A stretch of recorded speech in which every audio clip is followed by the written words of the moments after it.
অনেকের সাথে আপনার মিসআন্ডারস্ট্যান্ডিং তৈরি হতে পারে আপনার কথার জন্য। আপনি হয়তো এমন একটা কিছু বলতে গেলেন, কিন্তু আপনার ইনটেনশন তেমন ছিলই না। কিন্তু সামনের মানুষটি, তিনি হয়তো আপনাকে ভুল বুঝলেন। অর্থাৎ একটা মিসআন্ডারস্ট্যান্ডিং এর সম্ভাবনাটা আমরা প্র্যাকটিক্যালি কিন্তু দেখতে পারবো।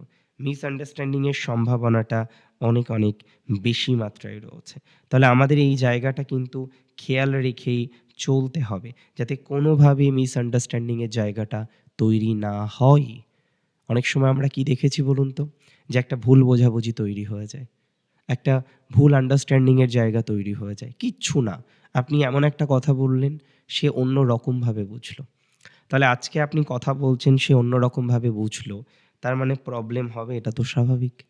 তাই আমাদের উচিত কি? আমাদের উচিত কথাবার্তাকে সচেতনভাবে এই সময়ে বলা, স্পষ্টভাবে বলা। কোনো রকম হিন্টস দিতে গিয়ে আপনি বিপদে পড়তে পারেন। তাই শুধুমাত্র হিন্টস দেওয়া যাবে না। যা বলতে হবে স্পষ্ট বলতে হবে।